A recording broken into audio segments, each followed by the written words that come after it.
الحمد لله الحمد لله الحمد لله الحمد لله الحمد لله الحمد لله الحمد لله۔ بسم اللہ الرحمن الرحیم۔ نور العزا کا دوسرا باب ہے بقیہ کتاب الطہارہ، سبق نمبر 14 میں خوش آمدید۔ آج کے سبق کے اندر ہم باب التیمم پڑھیں گے۔ عبارت دیکھ لیں۔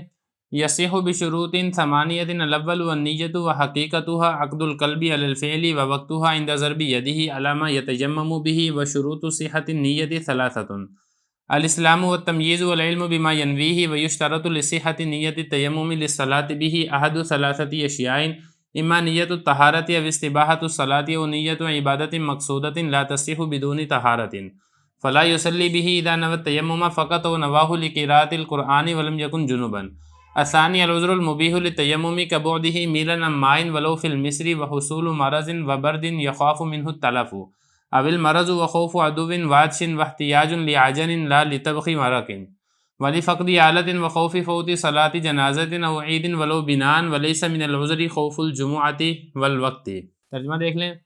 اور تیمم یہ صحیح ہوتا ہے 8 شرطوں کے ساتھ۔ پہلی ہے نیت، اور نیت کی حقیقت یہ ہے دل کا ارادہ کرنا فعل پر، اور نیت کا وقت ہے ہاتھوں کو مارنے کے وقت اس چیز پر جس کا وہ تیمم کر رہا ہے۔ اور نیت کی صحیح ہونے کی شرطیں 3 ہیں: اسلام اور سمجھدار ہونا اور علم ہونا اس چیز کا جس کی وہ نیت کر رہا ہے۔ اور جس نماز کے لیے تیمم کیا جا رہا ہے اس کی نیت کو صحیح ہونے کے لیے شرط قرار دیا گیا ہے 3 چیزوں میں سے ایک کا ہونا۔ نمبر 1، یا تو طہارت کی نیت کرے، یا پھر نماز کو مباح ہونے کی نیت کرے، یا پھر عبادت مقصودہ کی نیت کرے جو صحیح نہیں ہوتی ہے بغیر طہارت کے۔ لہذا نہیں نماز پڑھے گا جبکہ اس نے صرف تیمم کی نیت کی ہو، یا اس نے نیت کی ہو قرأت قرآن کی اور وہ جنبی بھی نہ ہو۔ اور دوسری شرط یہ ہے کہ ایسا عذر جو تیمم کو مباح کرنے والا ہو، جیسا کہ پانی سے 1 میل دور ہونا اگرچہ شہر میں ہی کیوں نہ ہو، اور بیماری کا ہونا یا سردی کا ہونا کہ جس سے عضو کے تلف ہونے کا خطرہ ہو، یا مرض کا ہونا، یا پھر دشمن کا خوف ہونا، یا پیاس کا خوف ہونا، یا پھر ضرورت ہونا آٹا گوندنے کے لیے نہ کہ شوربہ پکانے کے لیے، اور آلے کا مفقود ہونا، نماز جنازہ کے فوت ہونے کا خوف ہونا، یا عید کی نماز فوت ہونے کا خوف ہونا اگرچہ بنان کیوں نہ ہو، اور نہیں ہے عذر میں سے جمعے اور وقت کے نکلنے کا خوف ہونا۔ عبارت ہو چکی ہے، ترجمہ ہو چکا ہے۔ اب چلتے ہیں تشریح کی طرف۔ دیکھیں اس سے پہلے ہم کتاب الطہارہ میں ہم نے وضو کے بارے میں بڑی تفصیل سے پڑھ لیا ہے، غسل کے بارے میں بڑی تفصیل سے پڑھ لیا ہے۔ اب چونکہ یہ جو تیمم ہے یہ وضو اور غسل اس کا خلیفہ اور اس کا نائب ہوتا ہے، تو لہذا یہاں سے تیمم کو شروع فرما رہے ہیں۔ دیکھیں جو تیمم کی مشروعیت ہے یہ ایک غزوے کے اندر ہوئی تھی، وہاں پہ حضرت عائشہ رضی اللہ عنہا کا ہار یہ گم ہو گیا تھا، تو پھر اس وقت وہاں پہ نبی کریم صلی اللہ علیہ وسلم کے اوپر وحی نازل ہوئی تھی جس میں تیمم کی مشروعیت یہ قرار دی گئی تھی۔ بہرحال عبارت دیکھ لیتے ہیں جو حضرت فرما رہے ہیں کہ 8 شرطیں ہیں جس سے تیمم صحیح ہوتا ہے۔ علامہ شامی رحمہ اللہ تعالیٰ نے کل 9 شرطیں یہ ذکر کی ہیں۔ پہلی شرط کیا ہے تیمم کے صحیح ہونے کی؟ نمبر 1 ہے نیت کرنا۔ دیکھیں جب تک آپ نیت نہیں کریں گے تب تک آپ کا تیمم درست نہیں ہے، تو اس سے فرق ہو جائے گا وضو اور تیمم میں۔ وضو میں نیت یہ شرط نہیں ہے، وضو نیت کے بغیر بھی درست ہو جاتا ہے۔ اب آگے نیت بتا رہے ہیں، نیت کس کو کہتے ہیں؟ فرما رہے ہیں نیت کی حقیقت یہ ہے کہ دل کا ارادہ کرنا کسی فعل پر، یعنی دل جو ہے انسان دل کے اندر کسی کام کے کرنے کا پختہ عزم و ارادہ کر لے، اس کو نیت کہا جاتا ہے۔ تو لہذا وہ پاکی کی نیت کرنے کا یا عبادت مقصودہ ادا کرنے کی نیت جب کر لے گا، پکا ارادہ کر لے گا، تو اس کی تیمم کی نیت ہو جائے گی۔ وَوَقْتُهَا عِنْدَ ضَرْبِ، اور فرما رہے ہیں کہ یہ جو نیت کرے گا تیمم کی کس وقت کرے گا؟ یہ جو وقتها میں ہا ضمیر ہے یہ لوٹ رہی ہے اسی نیت کی طرف۔ نیت کا جو وقت ہے وہ اس وقت ہے جس وقت وہ تیمم کی نیت سے ہاتھوں کو مارے گا مٹی پر، یہ پاک چیز پر جس سے وہ تیمم کر رہا ہے، اس وقت اس نے نیت کرنی ہے۔ فرما رہے ہیں کہ تیمم کی نیت کا وقت کیا ہے؟ جب وہ اپنے ہاتھوں کو مارے گا علامہ اس چیز پر جس کے ذریعے سے یتیمم بہ وہ تیمم کرنا چاہ رہا ہے۔ آگے فرما رہے ہیں کہ جو تیمم کی نیت، یہ تو آپ نے پڑھ لی کہ تیمم کی نیت کرنا یہ شرط ہے، اس کے بغیر نیت نہیں ہوگی، اور نیت کہتے کسے ہیں اور نیت کب کی جائے گی۔ آگے فرما رہے ہیں کہ نیت کے صحیح ہونے کی بھی 3 شرطیں ہیں، یہ 3 شرطیں پائی جائیں گی تو پھر نیت درست ہوگی، اگر کوئی ایک شرط بھی نہ پائی جائے گی تو نیت درست نہیں ہوگی۔ وہ کون سی شرطیں وہ آگے آ رہی ہیں؟ فرما رہے ہیں کہ تیمم کی نیت کے صحیح ہونے کی شرطیں ثلاثۃ، وہ کل 3 ہیں۔ نمبر 1 اسلام، دیکھیں مسلمان ہی طہارت اور پاکی حاصل کرنے کی نیت سے تیمم کر سکتا ہے، کافر نہیں کر سکتا، کافر کی نیت کا اعتبار نہیں ہے۔ اسی طریقے سے تمییز، سمجھدار ہونا، سمجھدار ہو، عاقل آدمی ہو، اگر وہ پاگل ہے، مجنون ہے، تو ایسے شخص کی نیت کا بھی کوئی اعتبار نہیں ہے۔ اور تیسری یہ العلم بما ینویہ، اس کو اس چیز کا بھی علم ہو وہ کس لیے تیمم کر رہا ہے۔ اگر اس کو اتنا ہی علم نہیں ہے، مطلب ویسے تو مسلمان بھی ہے، سمجھدار بھی ہے جیسے بچہ ہوتا ہے، لیکن اس کو اتنا نہیں پتا، اتنی اس کو سینس نہیں ہے، سمجھ نہیں ہے کہ وہ کس لیے نیت کر رہا ہے، تو ایسی شخص کی نیت کا بھی اعتبار نہیں ہے جیسا کہ کوئی سمجھدار بچہ ہو۔ تو 3 شرطیں پائی جائیں گی تو پھر تیمم کی نیت درست ہے، اگر ایک شرط بھی نہ پائی گئی تو پھر تیمم کی نیت درست نہیں ہے۔ اگلا مسئلہ فرما رہے ہیں کہ اگر آپ تیمم کر رہے ہیں نماز کو ادا کرنے کے لیے تو پھر 3 میں سے ایک چیز پائی جائے گی تو پھر تیمم درست ہوگا اور آپ اس سے نماز پڑھ سکتے ہیں، اور اگر تینوں میں سے کوئی ایک چیز بھی نہ پائی گئی تو ایسے تیمم سے آپ کی نماز ادا کرنا درست نہیں ہے۔ وہ کون کون سی ہیں وہ آگے آ رہی ہے۔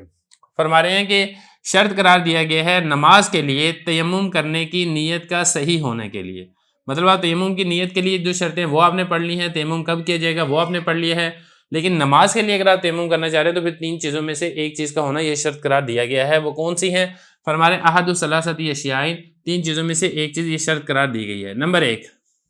یا تو وہ پاکی حاصل کرنے کی نیت کرے،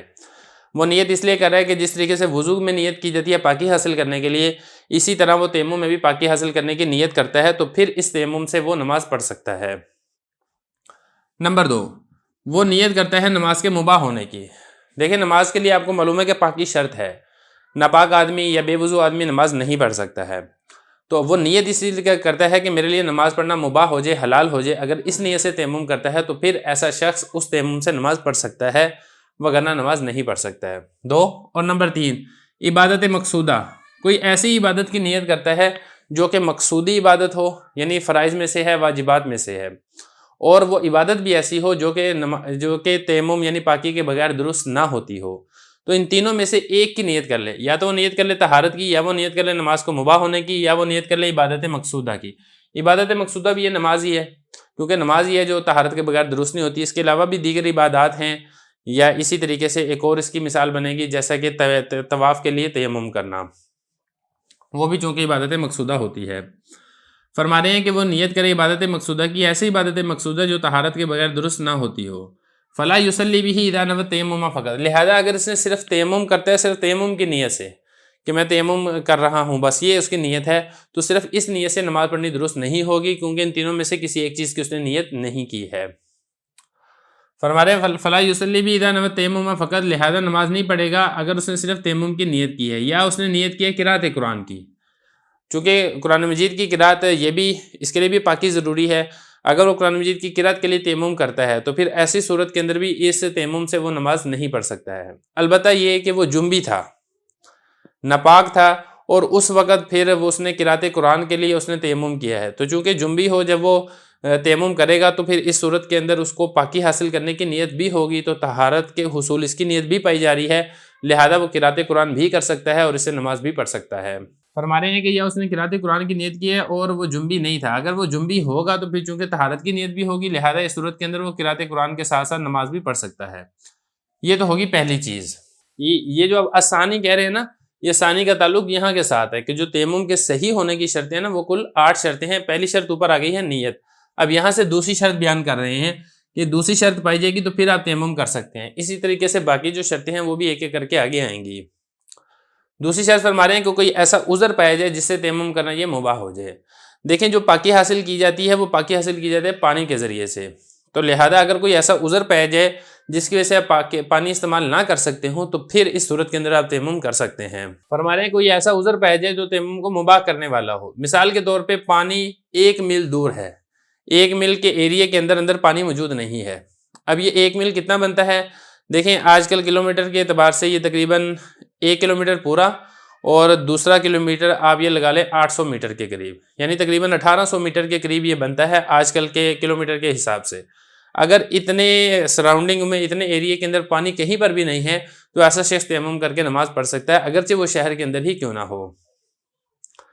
فرما رہے ہیں کہ ایسا عذر پایا جائے تو یہ تیمم کو مباح کرنے والا ہے، جیسا کہ 1 میل دور ہو پانی، اگرچہ وہ شہر میں ہی کیوں نہ ہو۔ نمبر 2، دوسرا عذر اب آگے نا عذر بتا رہے ہیں کہ وہ کون کون سے عذر ہیں جس کی وجہ سے تیمم کیا جا سکتا ہے۔ ایک مثال دے دی ہے کہ پانی موجود نہیں ہے، دوسری مثال دے دی ہے کہ پانی تو موجود ہے لیکن وہ پانی جو ہے وہ نقصان دے سکتا ہے، جیسا کہ آج کل کے دور کے اندر بعض لوگوں کو الرجی ہو جاتی ہے، الرجی کی وجہ سے وہاں پہ پانی جو لگا دیا جائے تو پھر وہ الرجی بڑھ جاتی ہے، تکلیف ہوتی ہے، تو آدمی کے بیمار ہونے کا خدشہ ہو، یا سردی بہت زیادہ ہو، اتنی سردی ہے کہ اگر کوئی عضو اس میں سے دھویا تو وہ کوئی عضو ہی ختم ہو سکتا ہے، کوئی بازو نکارہ ہو سکتا ہے، کوئی اس طریقے کی اگر کوئی بیماری ہے یا ٹھنڈ ہے تو پھر اس صورت میں بھی تیمم کیا جا سکتا ہے۔ یہ فرما رہے ہیں کہ بیمار ہونے کا خدشہ ہو یا ایسی سردی ہو کہ جس سے عضو کے تلف ہونے کا خدشہ ہو، اول مرض ہو، یا پھر عضو کے بیمار ہونے کا خدشہ ہو، یعنی آپ کا جو ہاتھ ہے یا کوئی پاؤں ہے وہ بیمار ہو سکتا ہے یا ڈاکٹر نے اس کو پانی لگانے سے منع کیا ہے، تو ایسی صورت کے اندر آپ تیمم کر سکتے ہیں۔ یا اسی طریقے سے پانی تو موجود ہے لیکن دشمن موجود ہے، دشمن ہے وہ نشانہ بنا کر بیٹھا ہوا ہے، اگر آپ نکلیں گے پانی لینے کے لیے وہ آپ کو قتل کر سکتا ہے، آپ کو معذور کر سکتا ہے۔ یا اسی طریقے سے کوئی باہر جنگلی جانور ہے، کوئی سانپ ہے، کوئی اس طریقے کا ہے کہ جس کی وجہ سے آپ پانی لینے نہیں جا سکتے ہیں، تو پھر اس صورت کے اندر بھی آپ تیمم کر سکتے ہیں۔ یا اسی طریقے سے پانی تو ہے لیکن وہ پانی اتنا ہے کہ اگر اس سے یا تو اپنی پیاس بجھائی جا سکتی ہے، اور اگر آپ اس پانی کو نہیں پیتے ہیں تو پیاس کی وجہ سے مرنے کا خدشہ ہے، تو ایسی صورت کے اندر وہ پانی آپ پی لیں، اس پانی سے آپ وضو نہ کریں۔ یا اسی طریقے سے آٹا گوندنا ہے، دیکھیں ایک شخص ہے اس کو انتہائی سخت بھوک لگی ہوئی ہے اور اس کے پاس آٹا موجود ہے، اب پانی اتنا ہے کہ وہ صرف اس پانی سے آٹا گوندھ سکتا ہے، اور یا آٹا گوندے گا یا وضو کرے گا، تو پھر ایسی صورت کے اندر وضو نہ کرے، وہ آٹا گوندھ لے۔ آٹا گوندنے کے بعد جو ہے، کیونکہ جب آٹا تو ہے وہ بغیر گوندے ہوئے روٹی پکائے بغیر تو ایسے تو نہیں، سوکھا تو نہیں کھایا جا سکتا، تو لہذا وہ آٹا گوندھ کے روٹی پکا کے وہ اپنی جان بچا لے، اور پانی نہیں ہے تو وہ تیمم کر لے۔ یہ فرما رہے ہیں کہ آٹے گوندنے کی حاجت ہو، یہ ایسے نہیں ہے کہ جیسے عام طور پہ ایک آدمی نے صبح کھانا کھایا، پیٹ بھر گیا، وہ اس کی عادت ہے وہ دوپہر کو کھانا کھا رہا ہے، اور دوپہر کو کھانے کے لیے اس کے پاس پانی اتنا ہے کہ صرف آٹا گوندھ سکتا ہے، تو ایسا نہیں، مطلب یہ کہ کوئی ایمرجنسی ہو، اتنی شدید بھوک ہے کہ بس مرتا ہے اگر نہیں کھاتا، تو اس صورت کے اندر ہے۔ جیسے کہ عام طور پہ جو حالات چل رہے ہیں آج کل، لوگ پیٹ بھر کے کھانا کھاتے ہیں، ایک دو وقت کا فاقہ کر لیں تو کوئی فرق نہیں پڑتا، ایسی صورت کے اندر اس کی اجازت نہیں ہوگی۔ فرما رہے ہیں لا لطبخ مرقن، نہ کہ شوربہ پکانے کے لیے، گوشت وغیرہ ہے تو اس کے لیے شوربہ پکانے کے لیے پانی چاہیے، تو یہ کوئی عذر نہیں ہے، کیونکہ جو گوشت ہے وہ پانی کے بغیر بھی پکایا جا سکتا ہے، اس کو بھونا جا سکتا ہے یا کوئی تیل وغیرہ کوئی اور چیز استعمال کی جا سکتی ہے، لیکن جو آٹا ہے آٹے کے لیے تو پانی ضروری ہے، آٹا تو پانی کے بغیر نہیں پکایا جا سکتا ہے، تو یہ عذر نہیں ہے کہ آپ نے شوربہ پکانا ہے تو آپ اس پانی کو آپ شوربے کے اندر استعمال کر لیں، اس پانی کی اس عذر کی وجہ سے آپ تیمم نہیں کر سکتے ہیں۔ وَلِفَقْدِ آلَةٍ، یا پھر آپ کے پاس کوئی آلہ موجود نہیں ہے، مطلب پانی تو ہے، کوئی کنواں ہے آپ کے پاس، لیکن اس کنویں سے پانی نکالنے کے لیے جو ڈول وغیرہ ہے وہ آپ کے پاس نہیں ہے، تو چونکہ اب یہ بھی عذر ہے، آپ پانی کے استعمال پہ قادر نہیں ہیں، لہذا آپ تیمم کر سکتے ہیں۔ یا آج کل کے دور کے اعتبار سے اگر بات کی جائے کہ جیسے پانی تو ہے لیکن بجلی گئی ہوئی ہے، اب بجلی گئی ہوئی ہے اور بجلی کے آنے کا کوئی پتہ نہیں ہے، تو بجلی آئے گی تو موٹر چلے گی تو زمین سے پانی نکلے گا، تو ایسی صورت کے اندر بھی آپ تیمم کر سکتے ہیں، لیکن اس کے لیے بھی وہی ہے کہ پورے شہر میں کہیں سے پانی بھی نہ ملے، یہ والی بھی ضروری ہے۔ یا پھر یہ نماز جنازہ کے فوت ہونے کا خوف ہو، جنازہ پڑھنے آپ گئے تھے، اب وہ جنازہ کھڑا ہو چکا ہے، پانی ذرا سائڈ پہ ہے، دور ہے، تو اگر وہ پانی لینے کے لیے آپ جاتے ہیں تو پیچھے جنازہ نکل سکتا ہے، تو ایسی صورت کے اندر آپ تیمم کر کے جنازے میں شرکت کر سکتے ہیں۔ یا اسی طریقے سے عید کی نماز آپ پڑھ رہے ہیں، عید الفطر ہے یا عید الاضحیٰ ہے، پانی تھوڑا دور ہے، اگر پانی لینے کے لیے جاتے ہیں تو عید کی نماز نکل جائے گی، تو ایسی صورت کے اندر آپ تیمم کر کے عید کی نماز پڑھ سکتے ہیں، ولو بنان، اگرچہ بنان ہی کیوں نہ ہو۔ دیکھیں بنان کا مسئلہ یہ ہے کہ ایک آدمی نماز پڑھ رہا ہے، عید کی نماز پڑھ رہا ہے، اور اس کا ایک رکعت کے بعد وضو ٹوٹ گیا، اب جیسا کہ آپ کو معلوم ہے کہ ایسا شخص بنا کر سکتا ہے کہ وہ جائے اور وہ وضو بنا کر پھر وہ اسی ایک رکعت کے اوپر بنا کر کے ایک رکعت اور پڑھ کے اپنی نماز مکمل کر لے۔ ایک آدمی نے وضو کیا تھا، وضو کرنے کے بعد وہ عید کی نماز پڑھ رہا تھا، ایک رکعت اس نے پڑھی، اس کا وضو ٹوٹ گیا، اب وہ وضو کرنے کے لیے گیا، اب اس کو پانی نہیں ملا، تو ایسا شخص تیمم کر کے جو باقی ایک رکعت ہے اس کو وہ پورا کر سکتا ہے، اگر اس کو یہ خدشہ ہے کہ وہ اگر پانی کی تلاش کے لیے گیا تو اس کی نماز نکل سکتی ہے۔ فرما رہے ہیں کہ عذر میں سے یہ نہیں ہے کہ جمعہ کی نماز فوت ہو جائے گی یا ظہر کی نماز کا وقت نکل جائے گا۔ ایک شخص ہے جمعہ پڑھنے کے لیے وہ گیا ہے، جمعے کی جماعت مل رہی ہے، اگر وہاں پہ پانی تھوڑا دور ہے، اگر وہ پانی لینے کے لیے جاتا ہے تو جمعے کی جماعت نکل جائے گی، تو یہ کوئی عذر نہیں ہے، لہذا اس کے لیے وضو کرنا ہی ضروری ہوگا، اگر جمعے کی نماز مل جائے ٹھیک ہے، نہیں ملتی تو ظہر کی نماز پڑھ لے۔ یا اسی طریقے سے کوئی وقتی نماز ہے، ظہر ہے، فجر ہے، عصر ہے، مغرب ہے، عشاء ہے، وقت تھوڑا سا رہ گیا ہے، اگر وہ وضو کرتا ہے، پانی تلاش کرتا ہے تو وقت نکل سکتا ہے، تو تیمم کر کے نماز پڑھ لے، اس چیز کی اجازت نہیں ہے، یہ باقاعدہ وضو کرے، وقت ہو تو پڑھ لے، وقت نہیں ہے تو پھر اس کی قضا کر لے۔ یہ دو شرطیں ہو گئی ہیں تیمم کے صحیح قرار دینے کے لیے، اور باقی جو شرطیں انشاءاللہ اگلے سبق میں ایک ایک کر کے پڑھیں گے۔ اللہ